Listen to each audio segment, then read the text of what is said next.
Okay, so we resume for the last talk of today, and we have Stavros Garoufalidis telling us about what can the gluing equation matrices tell us about free manifolds. Thank you very much for the invitation. I've never been to this part of Orsay campus before, and I was amazed to see a new building, you know, and new technology. I mean, Paris is full of old buildings, you know, and yeah, it's great to see something new. Okay, so I also should apologize for maybe talking about things that are not quite in the kind of mainstream of the workshop. Okay, and I wanted to not be technical, be as elementary as possible, even though I think I'll be boring to several people. Okay, so let us try with surfaces, and in fact with triangulations of surfaces. And okay, what sort of surfaces? Well, the typical example, I guess, that we learn wherever we learn about surfaces is a picture like this, right? And what's that supposed to mean? Okay, it's supposed to mean that we have a square. I mean, we identify sides, so we actually have a torus, and there are two triangles. But now I want to tell you a little bit about a feature of this picture, which is very familiar, but will become a little bit less. So the feature is that although these triangles look like triangles, in fact, they aren't going to be for us. They're going to be ideal triangles, which means triangles with the vertices removed. Okay, so we have two here. Then we have something called phase pairings, which means what? I mean, which means that,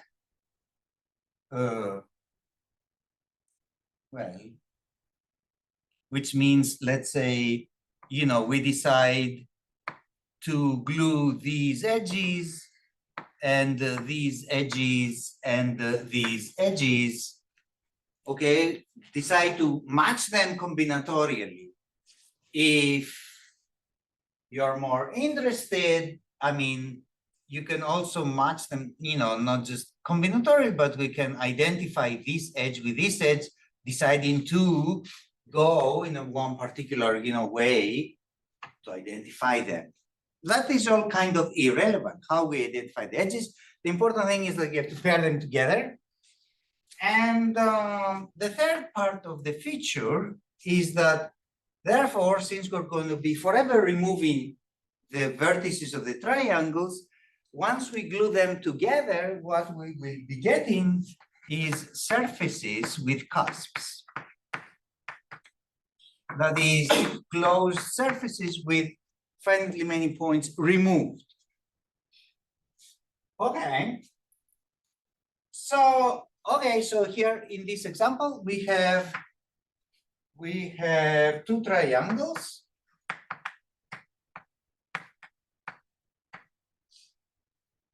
And we have 6 edges. Each has 3, and we do phase pairings. And once we glue them together, we're going to get something called Euler characteristic -1, right? And how many ways are there to glue them together? Since you have 6 edges, there are 6 double factorial ways, which is 1 times 3 times 5. So there are 15 ways to make a surface out of pairings of faces of 2 triangles. But all these 15 ways give you surfaces of Euler characteristic -1. Ignoring a little bit the issue of orientable versus non-orientable, if the surfaces were orientable, there's only two kinds of surfaces out there with Euler characteristic -1. It is either a once punctured torus or a 3 punctured sphere. Yeah. And if you're totally bored and you like combinatorics, you can figure out of the 15 ways of creating surfaces, how many times do you get a torus, like in this gluing, versus a 3 punctured sphere? Okay? How many? All right, so in general, okay, so in general, if we have n triangles, then each triangle has 3 edges, so we have 3n edges, and that gives a 3n double factorial ways to phase pair. Okay, and that's, well, exponentially large, right? What is this? N has to be even here, but it is large. It's about 3 to the 3 over 2 to the n. Exponentially many ways, but after you do this pairing, Euler characteristic is basically a linear function of n. I mean, it's essentially n. So therefore, all these exponentially many ways to produce surfaces produce very, very few surfaces. Yeah, and that's just kind of the combinatorics. Okay, now, so too many ways to phase pair produce too few surfaces. That's just because there are very few surfaces. I mean, surfaces are classified by basically 2 integers. Okay. Now I'm talking about, I mean, this combinatorics. Talk a little bit about geometry. You can actually study the distribution of these phase pairings. You know, I mean, approximately how many surfaces you get. I mean, what's your guess? I mean, the guess would be, is it more common or less common to have more punctures? What do you think?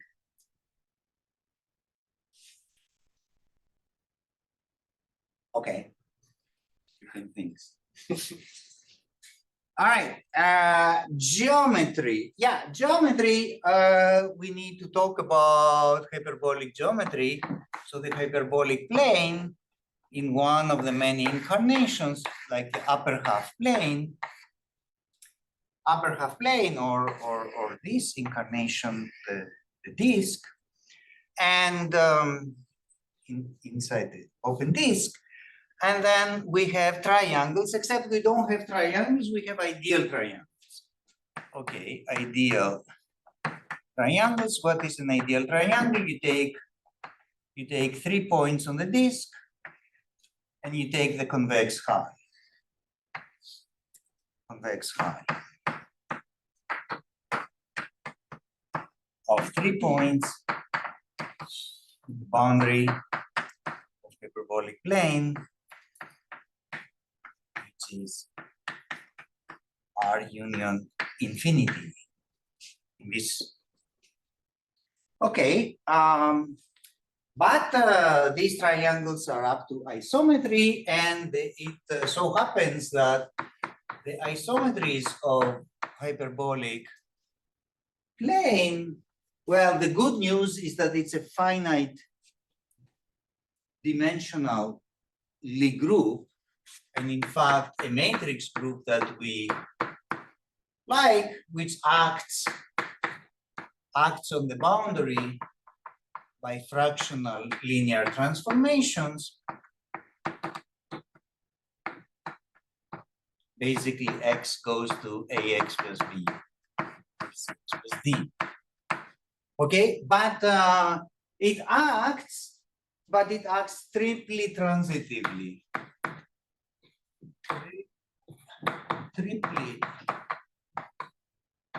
transitively, and because, which implies that any two ideal triangles are isometric. So every two ideal triangles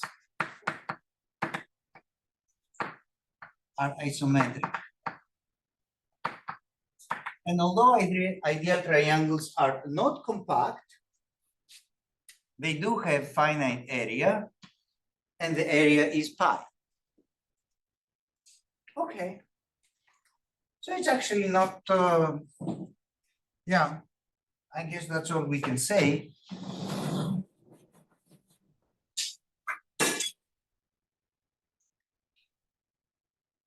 So now we do triangulations of three manifolds.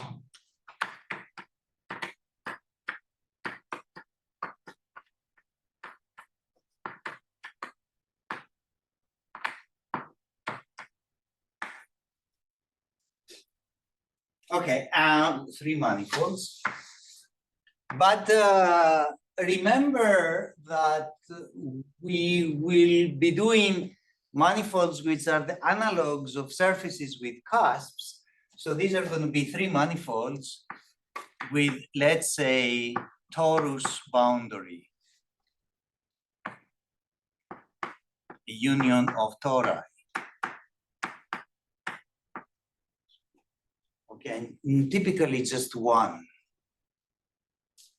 So there are ideal tetrahedra.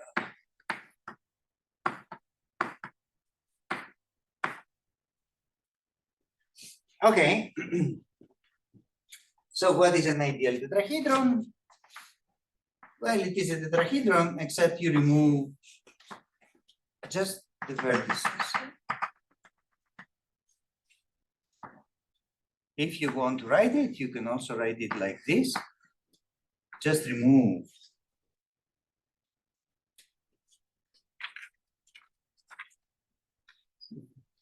Is it okay? Yeah, the camera is not. Oh, So okay. people online cannot really see. People cannot. I see. Sorry.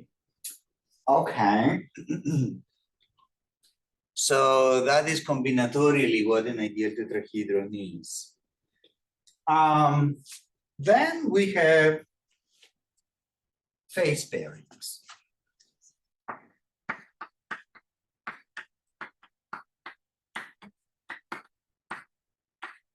Which therefore means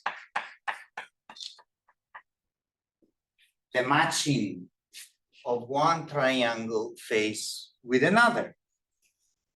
So in particular, if the number of tetrahedra, ideal tetrahedra, so we have an ideal tetrahedra, yeah? Oh yeah, so the number of ideal tetrahedra, let's say n is our number of ideal tetrahedra, then the number of faces, okay, the number of faces after matching, after pairing, is, okay, so each tetrahedron has 4, but every face belongs to 2, so there is 2n. And the number of edges is n in such a way that the Euler characteristic, in this case, it is always 0. So and I will do an example in a moment. If we start with two tetrahedra, then they have, well, 4 faces each, so 8 faces before gluing, well, before pairing. So you get 8 factorial, which is 1, 3, 5, 7, which is, what is this? 105.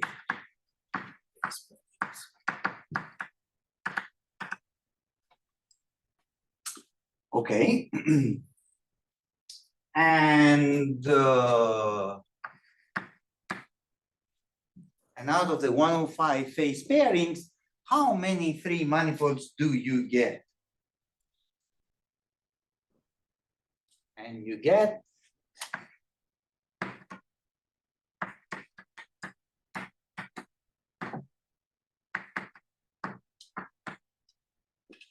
so at least I want to give you an example of one, like I gave you an example of one phase pairing that made a one-punctured torus, right? And then we can discuss how many you get, I mean, out of this 105 phase pairing. So for that, I think I want to do the torus. I think I want to keep this example. I want to keep the example.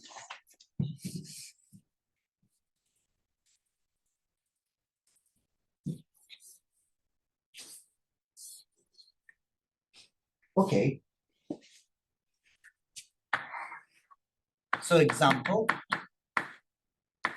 we're going to use 2 tetrahedron.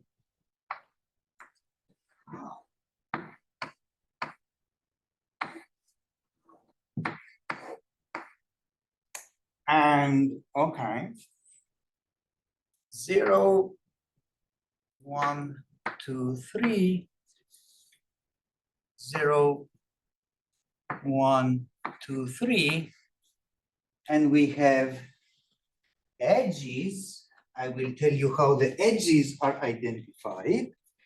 Well, maybe first I should tell you how the faces are identified, because we talk about face pairings. Once you decide how the faces are identified, it cascades down to how the edges are identified. So we have 4 faces after identification, A, B, C, D, here, and A, D, B, C, there. And once you do that, the edges go like that. These, there are only 2 kinds of edges, there are only 2 edges rather.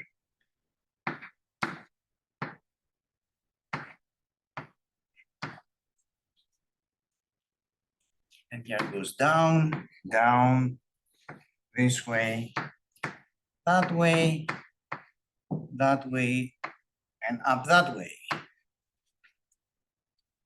Okay, so edges.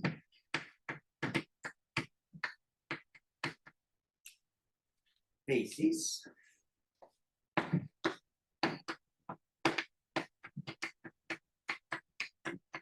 And tetrahedra.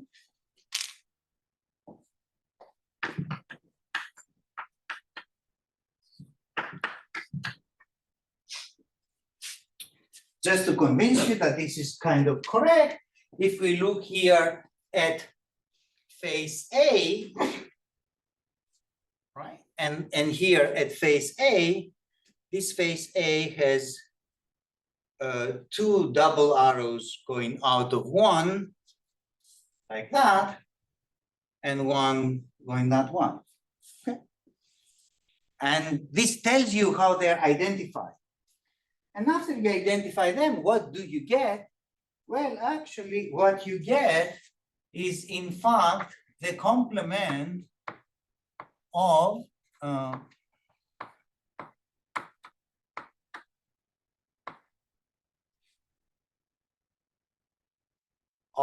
the figure 8 knot. Okay? Where the cusp, so this is a 3-manifold with torus boundary, and the torus boundary is a thickening of the figure 8 knot. The only question is, why is the torus boundary knotted? And which is not so obvious to see from this pairing, because this pairing actually has nothing to do with planar projections or anything like that. This pairing is completely combinatorial, right? I mean, I can take this picture and rotate it or put them the other way. It doesn't really matter. I mean, there's some kind of combinatorial information from which that somehow encodes a knotted one-dimensional object inside 3 space. That took some guts. In fact, how do you actually start from the planar projection of the figure 8 knot, this planar projection, and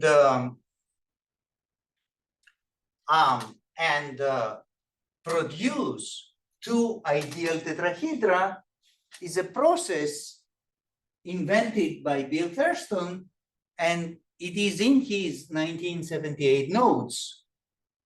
Okay, he actually literally saw how you start from here and go to there. Okay, that by itself requires a fair amount of topological imagination. So if you take the usual way we build a 3-sphere from 2 tetrahedra by identifying 2 by 2 faces, would you get here the 3-sphere minus a solid torus? If you did that, no. Okay, so if you take the triangulation of a closed 3-sphere with 2 tetrahedra, once you remove the vertices, you're actually getting a triangulation of the 3-sphere minus 4 points instead of minus 1. Yeah. Okay. Now, but that was just the beginning, because so this is maybe a topological deformation. Now, I mean, this is maybe a combinatorial object that Thurston had in mind, but in fact, he had in mind much more. So let's talk about geometry, which really is what he had in mind. So one model of hyperbolic plane space is the upper half plane model, whose boundary for is C union infinity. And what is an ideal tetrahedron? It is the convex hull of 4 points.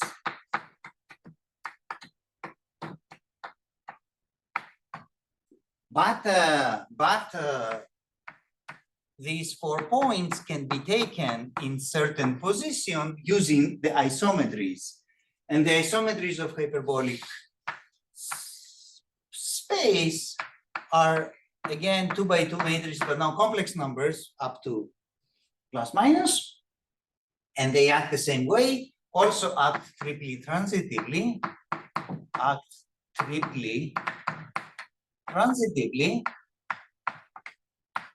But now we win.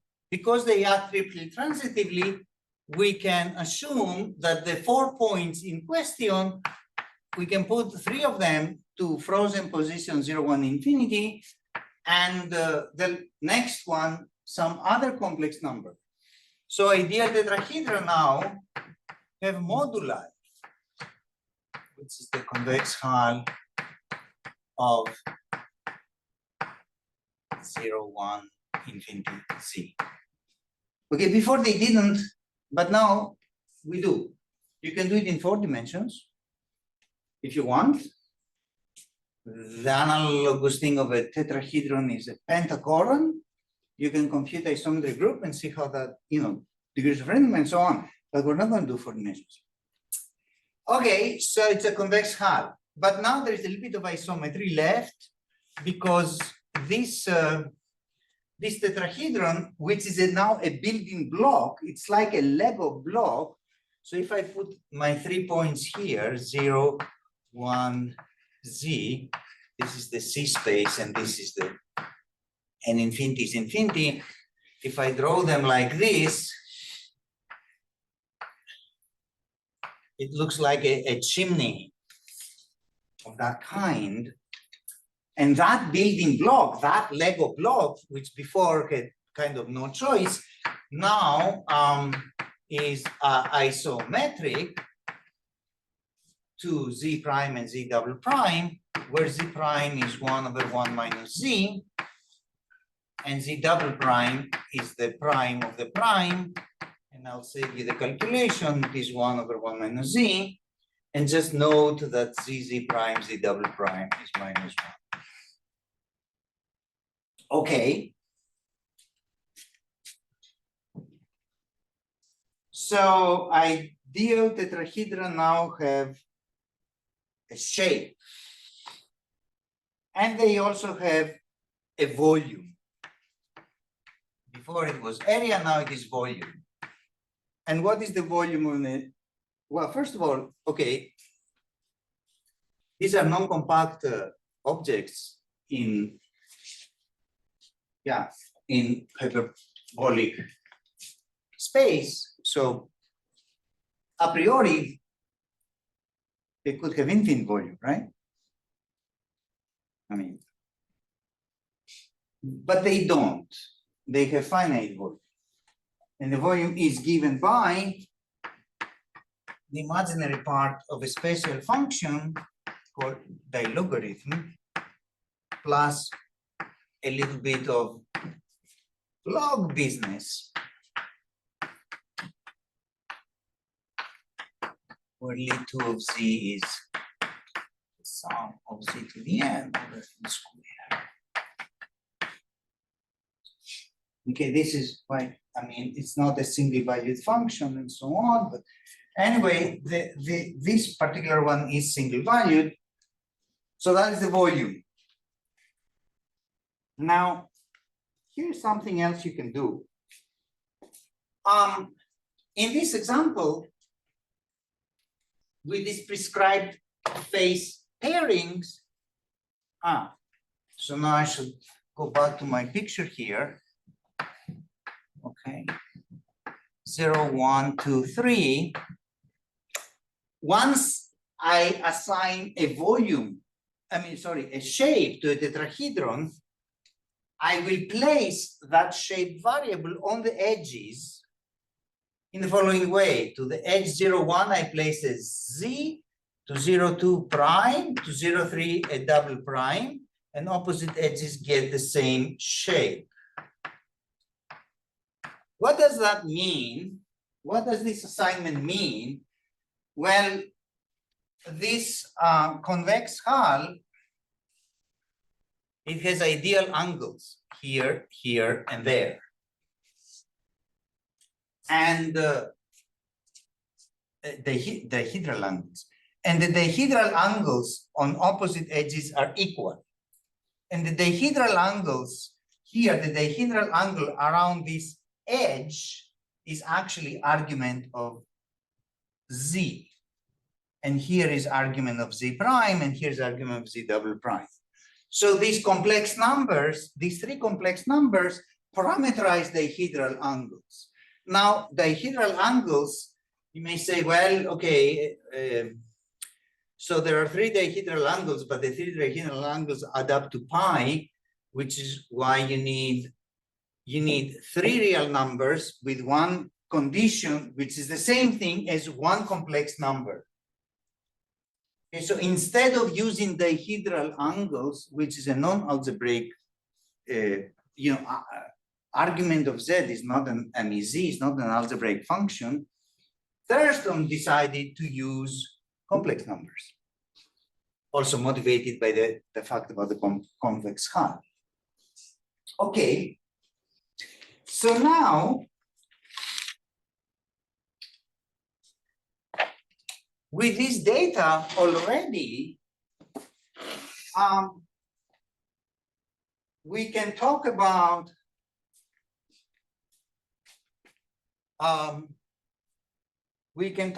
the edge gluing equation. So we have these two tetrahedra here.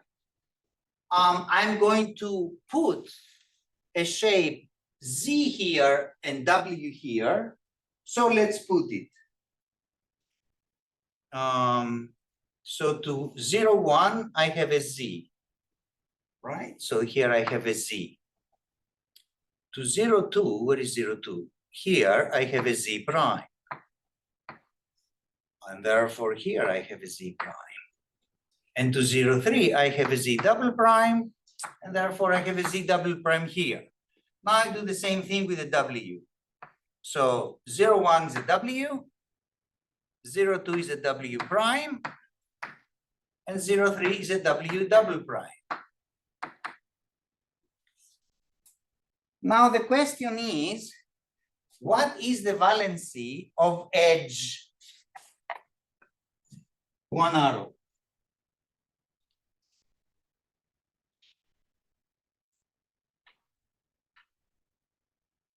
Well, what is the valency? How many times does 1 arrow appear in this picture? 3 times here and 3 times there. So it's valency 6, which actually means that as you go around this edge, let me color it again. As you go around this edge,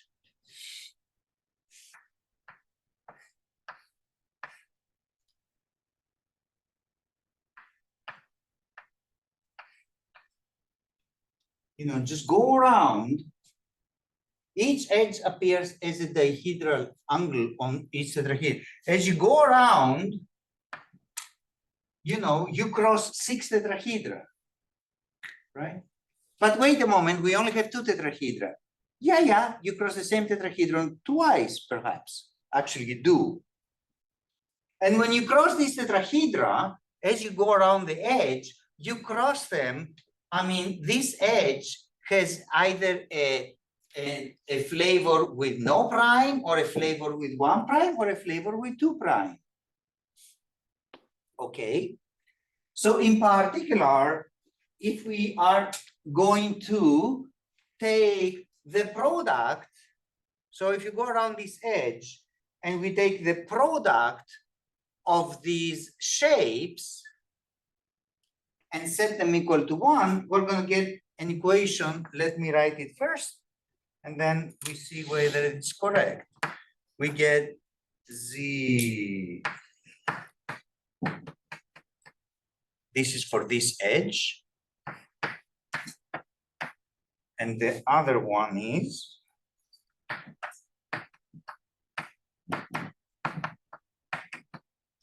okay, let me convince you. We already said that this edge with 1 arrow has valency 6, so I should see 6 of them, right? Here is 2, here is 2, and here's another 2, 6. So where is this Z square coming from? This Z square should come from the edge with arrow, with single arrow, from this tetrahedron if it appears twice. And indeed, you see this arrow and upper, yeah, these two do it. Okay, this one gives you the Z prime. As far as Z double prime, no, we don't, because they appear with double Z, okay? And likewise for the other one. They both have valency 6. Now, this is a product, I mean, these are 2 polynomial equations. Now, of these two polynomial equations, there is one redundancy. If you try to solve these polynomial equations, you will realize that, let's take the product of the two equations. If you take the product, you find z square, z double prime square, z prime, z double prime square, w square, w prime square, w double prime square is equal to 1, right? And why do you find this equation? Because if you take the product of all equations, you're going to see the product of all the shapes. But how many times does z appear in a tetrahedron? It appears exactly twice, and a prime twice, and a double prime twice. And then we took them all. So sure, this is the product of all edge equations. But the product of all edge equations is redundant because z prime, z double prime is -1. And luckily, everybody here appears with exponent 2. So therefore, this equation is always satisfied. Which means that we can just stick with one of the two equations. And if you stick with one of the two equations, let's say we stick with one, then you find that z square w square is equal to the 1 over z prime, but 1 over z prime is this. It's 1 minus z times 1 minus w.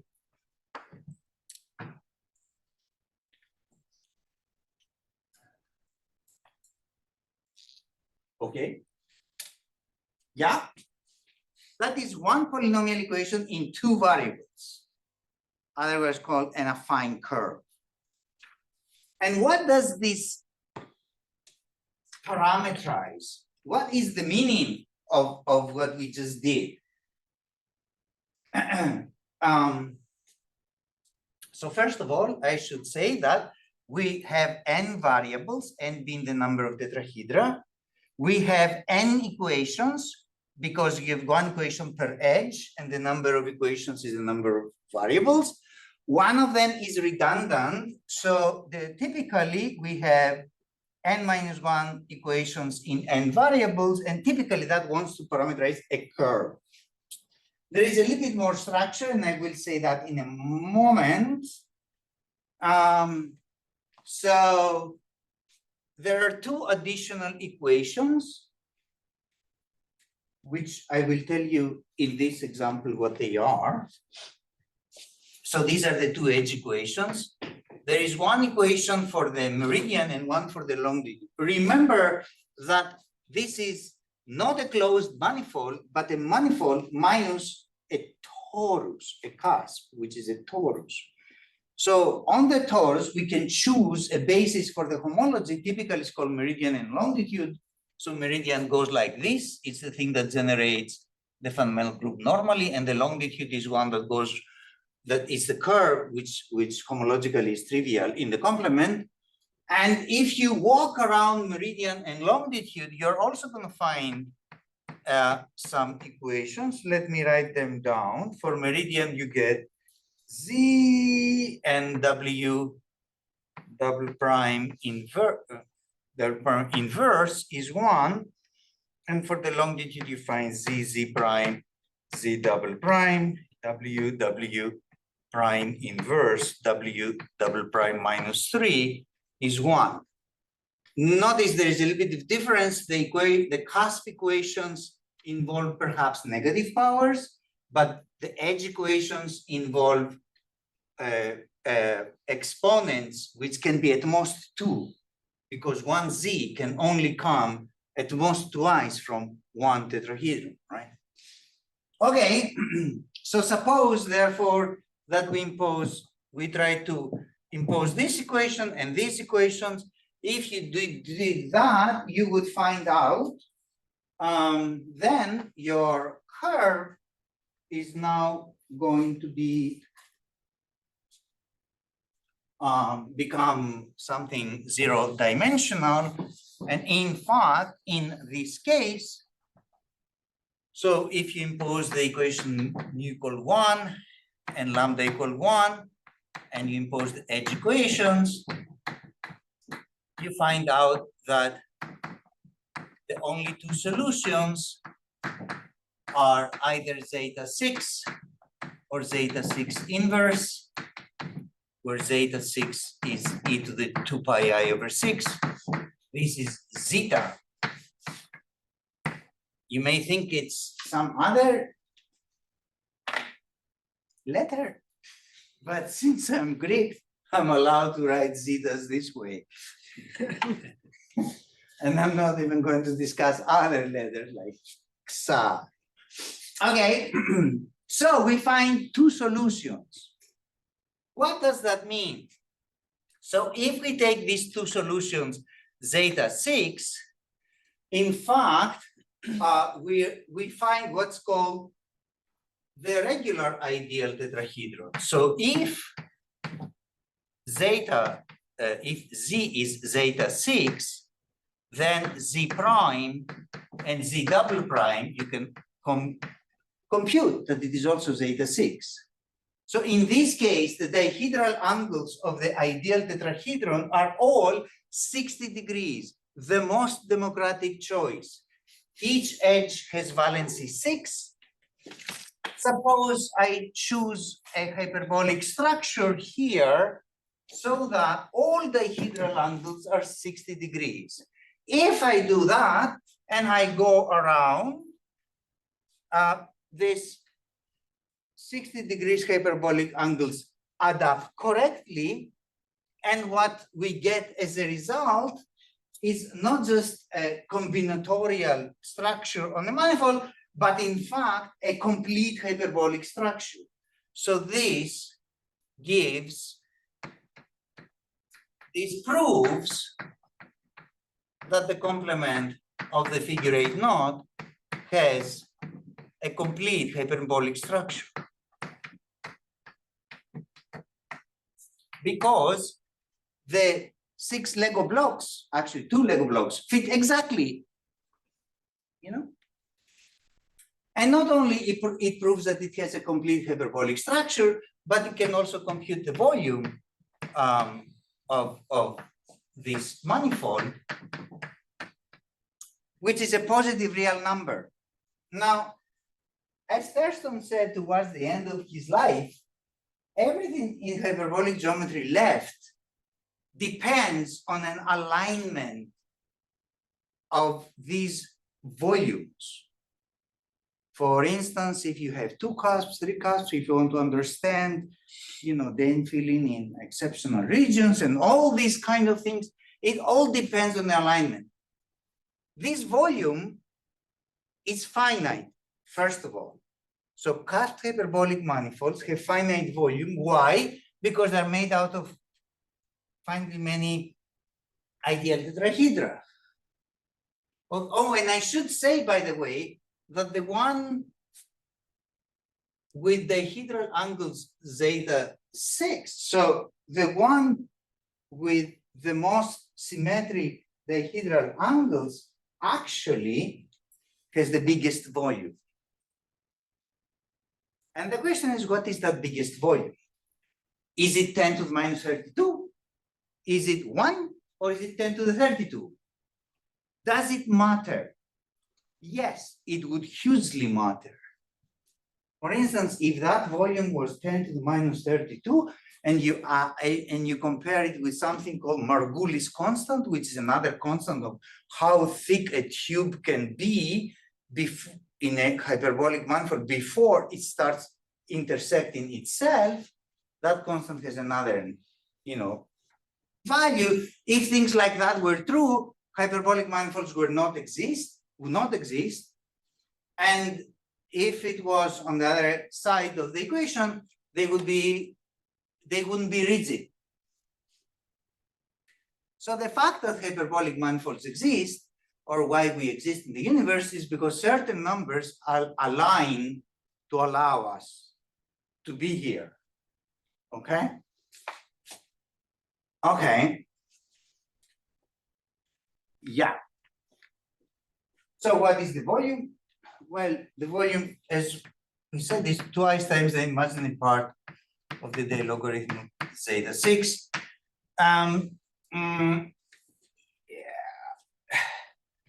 This day logarithm, the way I wrote it, is convergent, not too fast, but anyway convergent for z less than 1. But now we're trying to evaluate the 6th root of unity, so you have to, think a little bit about what that means.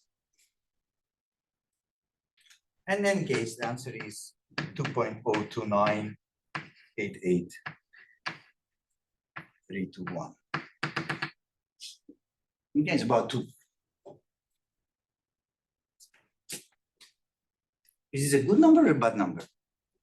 Well, it's not 10 to the minus 32. I mean, I think it's an okay number, okay? The constant you mentioned before, what is it? Like Margulis constant yeah. is about 3 something, I believe. Yeah. On that range. No, yeah. It's a good one. Yeah. Okay. So these are things we learn from just pairing together 2 ideal tetrahedra.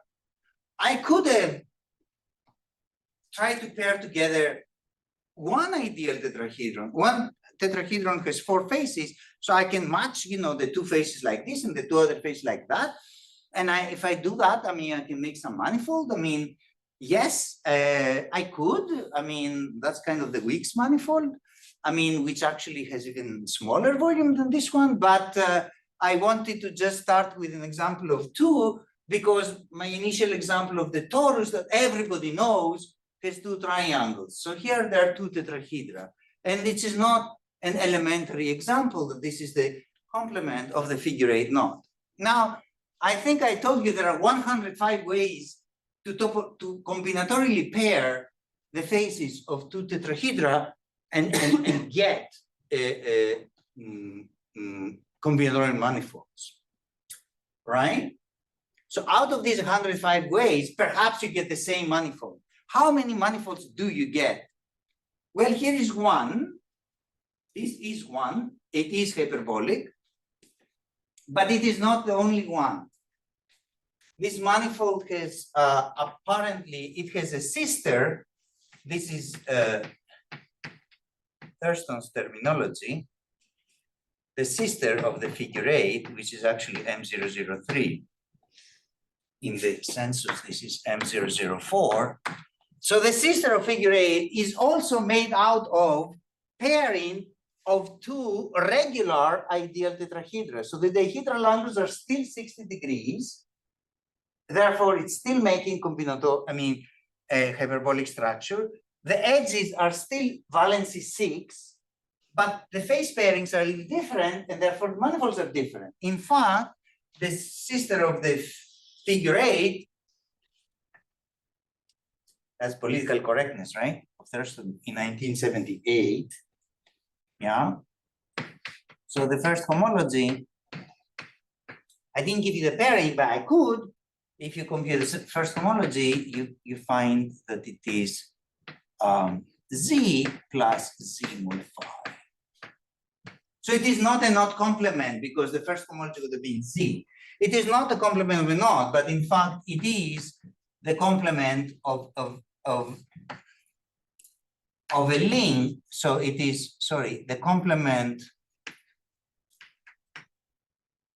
of a knot in a length space, L51. And if you really wanted to know what manifold this is exactly, so the complement of what knot, you can also say that it is, you take the complement of the Whitehead link, the complement of the Whitehead link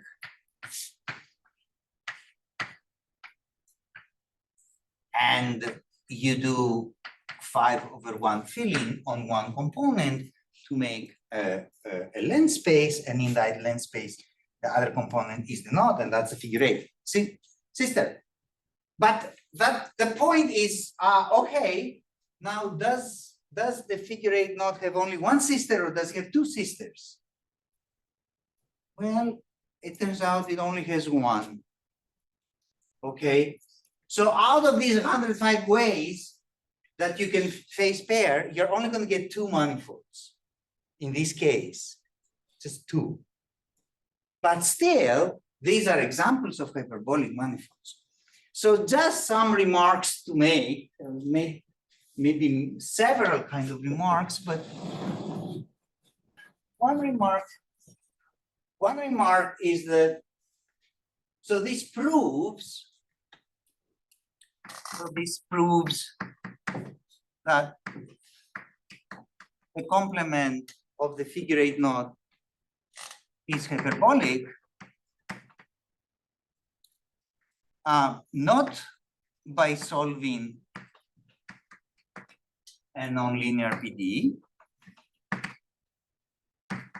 but nonlinear PD. I mean the Einstein equation, right? It proves not by solving an Einstein equation, but instead by solving a system of polynomial equations, a zero-dimensional system of polynomial equations. Okay. And that I should put here an exclamation mark, because when first Thurston did that, and he was very happy that he actually got the idea, the hyperbolic structure and figure 8 knot, people, I mean, that was not the way that you would ever imagine proving that the figure 8 is hyperbolic. He then found another way to prove it, which is even more, I mean, audacious somehow. The figure 8 knot is actually a fiber over the one puncture torus that we discussed above with monodromy, this, and he proved a general theorem about so-called pseudonorms of maps. So in other words, he gave a different proof that the figure 8 is hyperbolic because it is fibered, and that proof really used the dynamics on surfaces and tightly space. So that's a 3D proof, that's a 2D proof. Okay. All right. So he did it. But he did a little more. So what is the little more? Well, yeah. So what's little more? Maybe actually I can write here. What's little more is that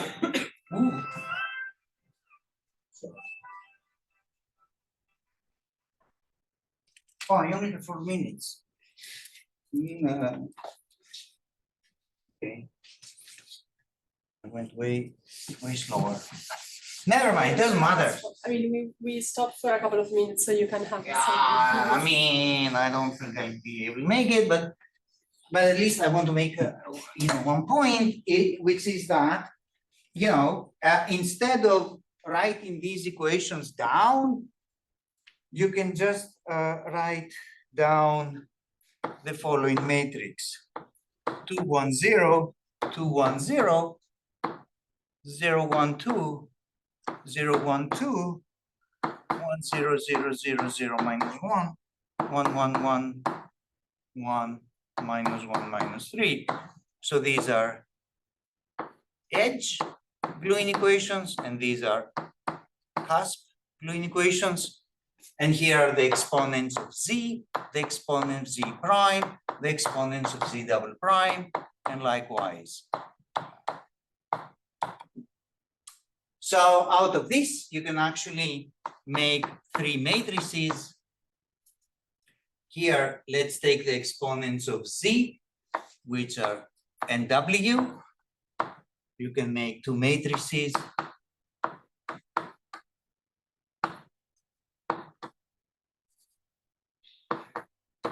And here are the exponents of z prime double prime, and the exponents z double prime double prime. Make three matrices, and realize that, so you realize the gluing equations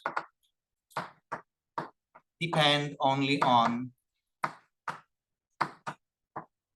not in fact this A bar, B bar, C bar, but even less on A, which is A bar minus B bar, and on B, which is C bar minus B bar. Okay, so not only do you get these n minus 1 equations in n variables, but these equations have a special form, namely the polynomials that they determine, that they are determined by, they have schematically this shape.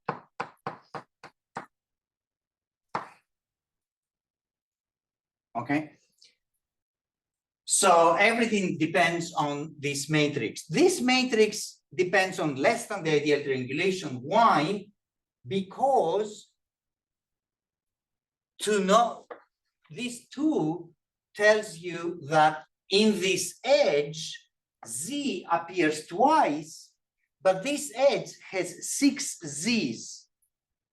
And it doesn't tell you at what order they appear. They only tell you how many times they appear. So if you wanted to quantize the Z's and think of them as Q-commuting operators, you have to be very careful what happens when you go around the edge with 6 Q-commuting variables. But as far as the total exponent goes, this is what's recorded here. So what is lost is the order by which the tetrahedra wind around. If you knew that order, then you know the triangulation. But you don't know this order. And even though this is lost, still it recovers the gluing equations. Okay. Now, so suppose that we only knew, we are given this matrix of gluing equations, and maybe a geometric solution that recovers the hyperbolic structure, maybe. And also a little bit of a sign issue here. Suppose we're given this, what does this compute? What can it tell us about M? For instance, it can tell the volume. Okay, there is actually a theorem of, again, Thurston, that cusp hyperbolic three-manifolds to numbers, just to positive reals, is finite to 1. And I already told you that it is not 1-to-1. Okay, but can you get other invariants? The answer is actually you can, and you can actually get lots of other invariants. I will just, I'm not going to say any warning, I'm not going to say anything. Just going to list some invariants and then just end without defining any. So these invariants are sort of now name dropping, unfortunately. So what invariants? So you can get plenty of quantum invariants. Plenty of quantum invariants that come out of these matrices with crisp integer entries. You can get exact and you can get perturbative. On the exact invariants are the Kashayev-Luo-Vartanov state integral, the 3D index of Dimofte, Gayoto-Bukov, some interpretation of ourselves and Kashayev. You can also get quantum dialog, well, no, p-adic invariance from local fields.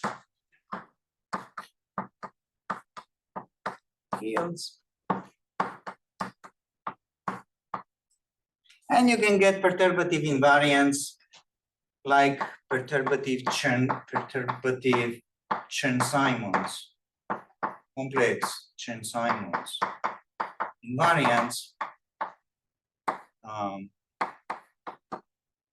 Now, when I say invariance in physics, this is a kind of a sad story and some kind of name dropping. The invariants were defined some time ago by De Moft and ourselves, but actually to prove that they're topological invariants, this was done much more recently with Matthias Storzer and Campbell Wheeler.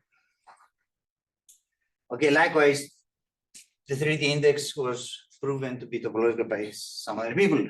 So anyway, this little data here, there, which involves a lot of choices to begin with, ideal triangulation. Second, choices of which indices you will, which of the shapes you will eliminate, which edge you will eliminate, and which cusp equation you will add, and blah, blah, blah. All of that stuff leads to topological invariance, interesting topological invariance. Thank you very much.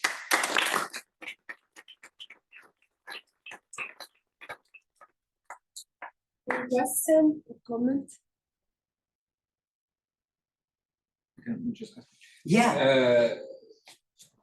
So what is there a relation between the knots you can get and the number of tetrahedra you start from? Or like, is that understood? Like Okay, yeah. I forgot to say this. So in 1980, Thurston gave his course in Princeton, and he assigned to Jeff Weeks, his graduate student, the task to write a computer program that takes as input a planar projection and produces an ideal triangulation and simplifies the triangulation and produces gluing equations. That was called snapping. And at 1980, computers did not even exist. The first Apple was in 1978. Thurston knew about computers somehow. He said, that's what you should do. And Apple I, in fact, to even program an Apple I was a task. Okay, now back forward. If you have a planar projection of a knot with C crossings, so you can get rather canonically a triangulation using 4C tetrahedra. Maybe less, but asymptotically 4C. Ideally, but not just existential. There is a way from the combinatorics of the planar projection to get the triangulation that in fact uses one ideal octahedron for crossing. And then you have to collapse some more and so on. Yeah, but this is algorithmic. It's known to always exist. It's known to always exist. Always, yes. Even for non-hyperbolic, I should say, even for non-hyperbolic, if you did it for the trefoil, which is not hyperbolic, actually this is the trefoil, you can produce an ideal triangulation. You can write down the gluing equations. You're just not going to be able to solve them because it's not hyperbolic. But yes, it's possible to produce, and not just to produce, but you draw your knot and then you send it to Snappy. And in fact, if the knot is hyperbolic, it will identify it with a census of hyperbolic knots that is known.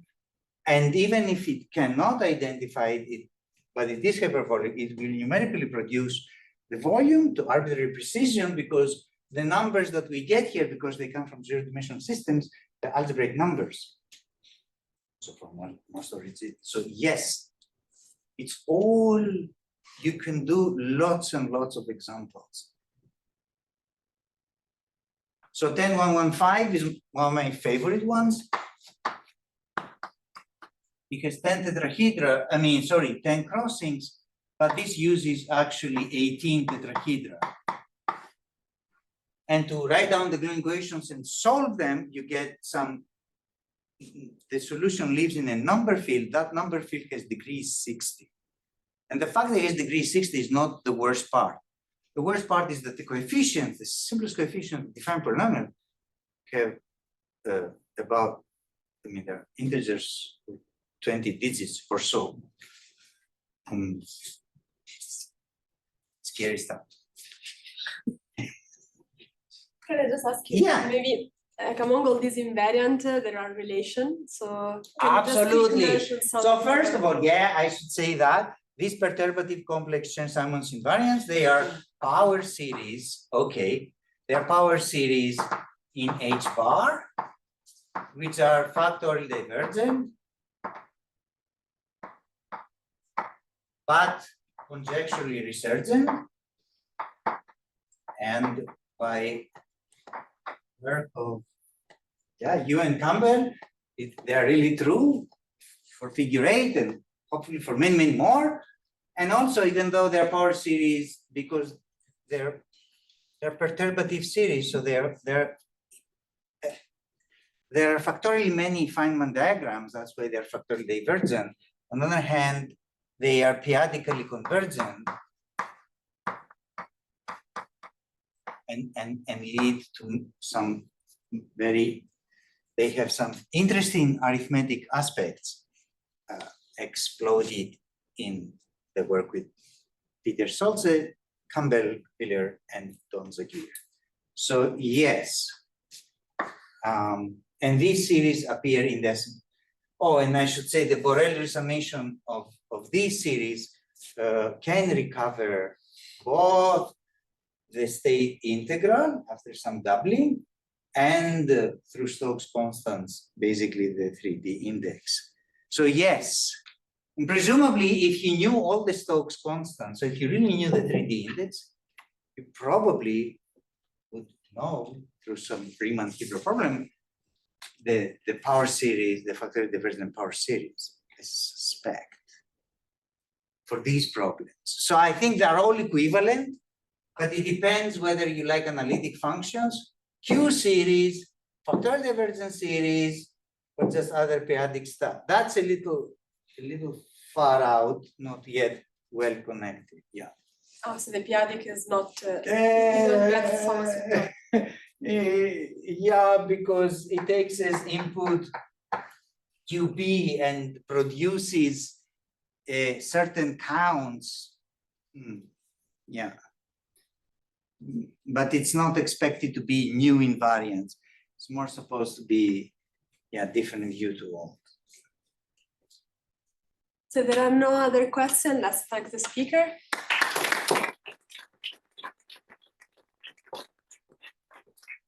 Thank you all for attending this workshop. And in June, the 4th of June, there will be the kickoff event for the last trimester of the SID seminar at Institut Pascal. And you are welcome to check on the website the details. And thank you again for coming.